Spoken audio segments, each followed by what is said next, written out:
बहुत सारे बच्चे आज भी मोल कंसेप्ट से उतना ही डरते हैं जितना कि वो पहली बार में डरते थे, जितना उन्होंने मोल के बारे में जब सुना था। आज भी चाहे उन्होंने 1 साल के बाद मोल पढ़ रहे, 2 साल के बाद, जो नीट के एस्पिरेंट्स है, जेई के एस्पिरेंट्स है, कुछ बच्चे ऐसे हैं जो आज भी मोल कंसेप्ट के लिए उतने कंफर्टेबल नहीं हैं। तो जो बच्चे मोल्स के बारे में नहीं जानते और उन्हें पता है कि 1-2 साल में वो मोल्स के पास जाने वाले हैं, तो इस वीडियो को तुम ध्यान से देखना, बिकॉज आज 10-15 मिनट की वीडियो तुम्हें मोल कंसेप्ट की बहुत अच्छे से क्लैरिटी दे सकती है। मोल कंसेप्ट एक छोटा कॉन्सेप्ट नहीं है, ये अपने आप में ही केमिस्ट्री का बहुत ज़्यादा इनबिल्ट कॉन्सेप्ट है, जहाँ से क्वेश्चंस घूम के आते हैं, मैनिपुलेट होके आते हैं, बहुत ज़्यादा टफ बन के भी आते हैं। लेकिन जिस बच्चे को इसके बेसिक पता होंगे, मार्क माई वर्ड्स, वो मोल कंसेप्ट में कभी भी हार नहीं सकता। तो ये वीडियो में तुम्हें मैं सिर्फ यही बताऊंगी कि मोल कंसेप्ट क्या है, क्वेश्चन कैसे सॉल्व होते हैं, बस। अगली वीडियो में मोल कंसेप्ट का भाई आने वाला है, जो कि है स्टोइकियोमेट्री। स्टोइकियोमेट्री उस टॉपिक के इजी है। अगर तुम्हें मोल कंसेप्ट आता है, तुम्हें उसकी एक बेसिक फाउंडेशन पता लग गई ना, तुम हर क्वेश्चन कर सकते हो। मैं कह रही हूँ हर क्वेश्चन कर सकते हो। तो हम अभी इस वीडियो में मोल कंसेप्ट पढ़ने वाले हैं। जल्दी से इस वीडियो को ध्यान से देखो और सब्सक्राइब कर लो यार, क्या कर रहे हो? ऐसा टीचर मिलेगा तुम्हें? पढ़ो, चलो आओ। अब हम स्टार्ट करते हैं मोल कंसेप्ट। ठीक, तो मोल कंसेप्ट। अब मुझे एक चीज बताओ, मोल होता क्या है भाई? What is mole? आजा मेरे कोल। मोल क्या है? तो सबसे पहले अगर हम बात करें तो मोल जो है वो क्या है, एक छोटी एक क्वांटिटी है। ठीक है, छोटी तो नहीं कह सकते, but it is a quantity, it is a unit. ठीक है, तो मोल जो होता है वो एक यूनिट होता है, ये एक क्वांटिटी को रिप्रेजेंट करता है। ठीक है, जैसे अगर मैं तुम्हें बोलूं, अभी मैं बोलूंगी तुम्हें मेरे पास 10 पेन है, तो मैं तुमसे पूछूं मेरे पास कितने पेन है? डोरा दी एक्सप्लोरर बन चुकी हूँ मैं फिलहाल। ठीक, मेरे पास 10 पेन है। मेरे पास कितने पेन है बच्चों?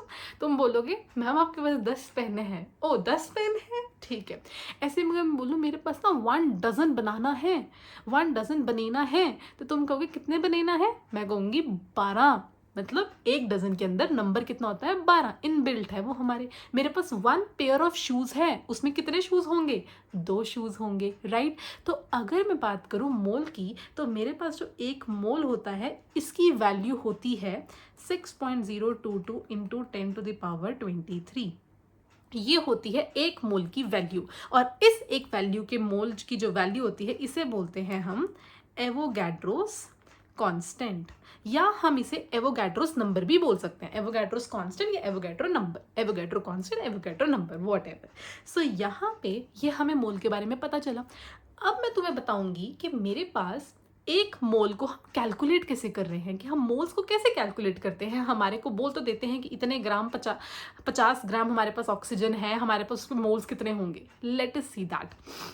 मोल कंसेप्ट को समझने के लिए तुम्हें कुछ नहीं करना, तुम्हें सिर्फ और सिर्फ 3 फॉर्मूलाज पता होने चाहिए, दैट्स इट। तो moles in terms of mass, moles in terms of mass, उसका फॉर्मूला होता है given mass over molar mass. अब क्वेश्चन आता है गिवन मास, क्वेश्चन में गिवन होगा, ठीक है, उसका मास होना चाहिए ग्राम्स में। कई बार वो देते हैं केजी में, बच्चा डाल देता है केजी में, गए तुमने डालना है ग्राम्स में। ठीक है, मोलर मास होता है ग्राम पर मोल में। ठीक है, मोलर मास का मतलब होता है कि कितना मास है एक मोल सब्सटेंस का। ठीक है, mass of 1 mole of a substance. For example अगर मैं ऑक्सीजन की बात करूं, इसका मास जो है मेरे पास वो कितना है? 32। अगर मैं इसके मॉलिक्यूलर मास की बात करूं तो वो है 32U। अगर अब मैं बात करूं moles in terms of volume, क्योंकि अरे यार तुम्हारी लाइफ इजी कहाँ, मास तो मास में देख लेंगे, मोल्स में वॉल्यूम भी पूछ लेते हैं। तो moles in terms of volumes, moles in terms of volume is again given volume over 22.4 litre. 22.4 litre max to max 22400 millilitre. लेकिन जो यूनिट नीचे होगा वही यूनिट ऊपर होगा। Okay, I hope this is clear. अगर तुमने ये 2 फॉर्मूलाज अच्छे से पढ़ लिए, तुम्हारा मोल कंसेप्ट की नैया ऑलमोस्ट पार हो चुकी है। अब हम आते हैं जल्दी से कि हम मोल्स को कैसे कैलकुलेट करें। मोल्स को कैलकुलेट करना ही तो सबसे बड़ा टास्क है। तो मोल्स को कैलकुलेट करने के लिए हमें सपोज क्वेश्चन गिवन है, calculate the number of moles in 10 grams of nitrogen. For example this is the question. तो मैं इसको कैसे सॉल्व करूंगी? मेरे को सबसे पहले पता है इस क्वेश्चन में मुझे मास गिवन है, ठीक है, और कौन गिवन है? नाइट्रोजन. तो नाइट्रोजन मेरे चैनल पे तुम्हें पता लग जाएगा, मैंने तुम्हें 1 से लेकर 20 पूरे एटॉमिक नंबर्स के साथ उनके मासेस तक के साथ सीरीज बता रखी है. शॉर्ट्स में भी वो तुम्हें मिल जाएगी, उसे प्लीज़ रट लेना, उसे अच्छे से पढ़ लेना. 1 से लेकर 20 तक तो एक्सपेक्टेड है कि तुम्हें आता होगा, ठीक है, मैं मान के चल रही हूँ.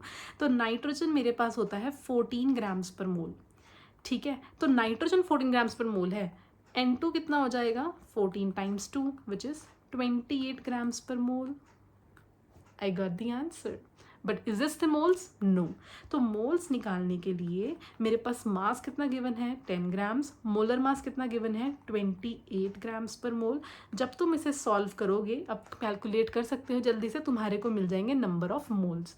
तो यहाँ पे मैं तुम्हें कैलकुलेशन करना नहीं सिखा रही हूँ, मैं तुम्हें सिर्फ मेथड सिखा रही हूँ. तो ये आंसर तुम मुझे बता देना, ठीक है. तो ये आगे मेरे नंबर ऑफ मोल्स इस तरीके से. अगर मेरे पास इसी क्वेश्चन में वो पूछ लेते calculate the volume, calculate the volume, तो अब यहाँ पे जो मेरे पास यहाँ पे नंबर ऑफ मोल्स आए, उसी नंबर ऑफ मोल्स को मैं यहाँ डालूंगी. वॉल्यूम निकालेंगे डिवाइडेड बाय 22.4 लीटर्स. तो उन नंबर ऑफ मोल्स को जो तुम्हारे यहाँ पे x सपोज आ गए, तो x को मल्टीप्लाई करोगे 22.4 लीटर से, तुम्हें मिल जाएंगे number of moles, I mean volume. तुम्हें मिल जाएगी यहाँ पे वॉल्यूम. तो बस कहानी तो इतनी सी ही थी मोल्स की. पता नहीं क्या सोच सोच के तुम लोग परेशान हो रहे थे. तो ये हमारे पास एक बहुत ही बेसिक क्वेश्चन था मोल्स को लेके, जिसमें हमने मोल्स का फॉर्मूला यूज़ किया. अब क्वेश्चन आता है कि हमें तो कई बार ऐसा भी पूछते हैं कि हमारे पास कितने नंबर ऑफ एटम्स होंगे, कितने नंबर ऑफ मॉलिक्यूल्स होंगे, कितने नंबर ऑफ आयन्स होंगे. हमें तो नहीं पता. तो मुझे बस एक सिंपल सी चीज़ बताओ. मेरे पास एक मॉलिक्यूल है वाटर का. अच्छा, इससे पहले मैं तुमसे एक छोटा सा एग्जाम्पल पूछती हूँ, ठीक है. 1 पेन कॉस्टेड मी 20 रुपीज़. एक पेन मेरे को 20 रुपीज़ का पड़ा. तो 10 पेन्स कितने के पड़ेंगे? अभी तक तो आंसर आ गया होगा सबका. 200 रुपीज़. 200 रुपीज़ के मेरे को 10 पेन पड़ेंगे, राइट. अब क्वेश्चन, अब एक क्वेश्चन है, एक मॉलिक्यूल वाटर में H2O, कितने एटम्स है टोटल? टोटल कितने एटम्स है? 2 हाइड्रोजन के, 1 ऑक्सीजन का. Total we have 3 atoms. 3 atoms total. एक मॉलिक्यूल वाटर के अंदर मेरे पास 3 टोटल एटम्स हैं. तो अगर मैं बात करूँ 6.022 इंटू 10⁻23 मॉलिक्यूल्स ऑफ वाटर, उसके अंदर कितने एटम्स हो जाएंगे? You will be like 3 into 6.022 into 10⁻23 atoms. तुम तो मुझे यही बोलोगे ना कि अगर एक के अंदर इतने हैं तो 6.022 के अंदर मल्टीप्लाई कर देंगे 6.022 से. नाउ तुम्हें स्टार्टिंग में I have told one simple thing that 1 mole is equals to 6.022 into 10⁻23. तो यार I don't want to write this now. I simply write in 1 mole molecule, spelling, look at the spelling, molecule of water मेरे पास होंगे 3 मोल atoms. बस अगर तुम्हें ये चीज़ समझ में आ गई, नंबर ऑफ एटम्स ऐसे निकलेंगे, नंबर ऑफ मॉलिक्यूल्स ऐसे निकलेंगे, ठीक है. तो हमें इस चीज़ को बहुत अच्छे से समझना है. इसको अब हमें क्वेश्चन के थ्रू देखते हैं. तो यहाँ पे है calculate the number of atoms in 6 moles of oxygen. तो मुझे इतना पता है कि मेरे पास 1 molecule of oxygen has 2 atoms, right. 1 molecule of oxygen के अंदर 2 एटम्स हैं. 1 मोल मॉलिक्यूल के अंदर 2 मोल एटम्स होंगे. So 6 mole molecules of oxygen, because question में तो they are asking for 6 moles. 6 moles oxygen के अंदर मेरे पास कितने होंगे? 2 into 6 mole atoms. So the final answer will be 12 into 6.022 into 10⁻23 atoms. तो जहाँ जहाँ मुझे 6.022 लिखना था वहाँ पे मैं मोल लिखती रही और एंड में फाइनल कैलकुलेशन में मैंने उसे मल्टीप्लाई करके अपना आंसर बता दिया।